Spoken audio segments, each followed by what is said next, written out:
सबका जय मसीह की। प्रिय साथियों, आइए हम परमेश्वर के वचन को पढ़ेंगे और ध्यान से सुने। लिखा है इब्रानियों 11 अध्याय और उसका 24, 25 और 26 पद पढ़ेंगे और ध्यान से सुनिए। विश्वास ही से मूसा ने सयाना होकर फिरौन की बेटी का पुत्र कहलाने से इनकार किया, इसलिए कि उसे पाप में थोड़े दिन के सुख भोगने से परमेश्वर के लोगों के साथ दुख भोगना अधिक उत्तम लगा। उसने मसीह के कारण निंदित होने को मिस्र के भंडार से बड़ा धन समझा, क्योंकि उसकी आँखें फल पाने की ओर लगी थी। आमीन। प्रिय साथियों, मूसा की माँ का नाम योकेबेद और पिता का नाम था अमराम, जो लेवी वंश के थे। और जब सारा इस्राएल मिस्र देश की गुलामी में था, दूसरी ओर वे और अधिक बढ़ते और फैलते गए,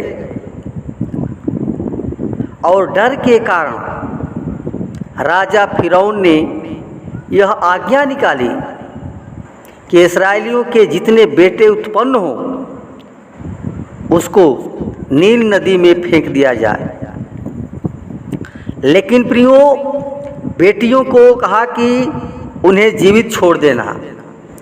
और जब मूसा पैदा हुआ तो वह बड़ा ही सुंदर था।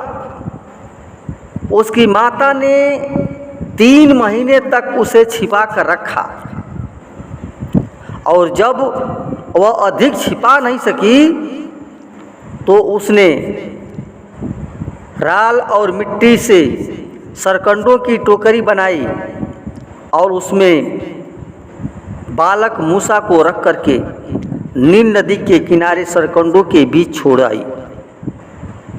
और क्या हुआ कि उसकी बहन मरियम उसे दूर से देखती रही, देख रही थी।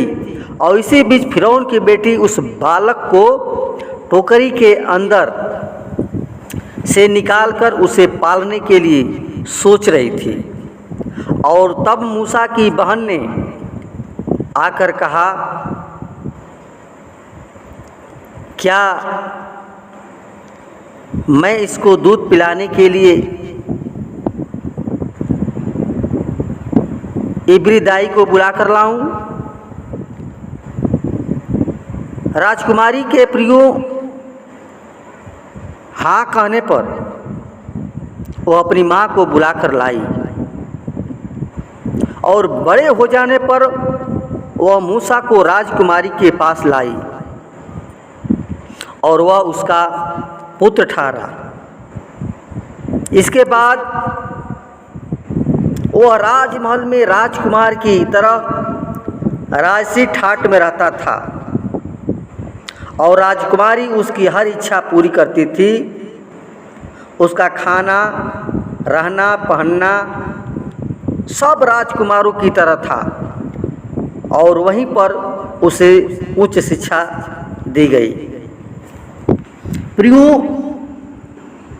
मूसा को अपने भाई बंधुओं के प्रति कठोर व्यवहार से बड़ा दुख हुआ। अंततः उसने राजमहल को छोड़ना पसंद किया, क्योंकि वह अपने इस्राएलियों भाइयों से भेंट करना चाहता था, और वह अपने समूह चित्रों के यहाँ रहने लगा। जब वह अपने समूह चित्रों की भेड़ बकरियां चरा रहा था तो चराते चराते परमेश्वर के हेरो पर्वत पर चला गया और वहीं पर परमेश्वर के दूत ने उसको दर्शन दिया और परमेश्वर ने उससे कहा, अब देख, इस्राएलियों का कराहना और मिस्रियों का अत्याचार मुझ तक आ पहुंचा है, इसलिए मैं तुझे फिरौन के पास भेजूंगा, जिससे कि तू मेरे इस्राएलियों को मिस्र से निकाल ले आए। और उसके बाद मूसा अपने ससुर के घर से अपनी पत्नी और बच्चों सहित मिस्र देश को चला गया। प्रिय साथियों, परमेश्वर ने पहले ही से मूसा को बता दिया था कि उसे कैसे मिस्र से इस्राएलियों को निकालना और उसको क्या चिन्ह दिखाने हैं,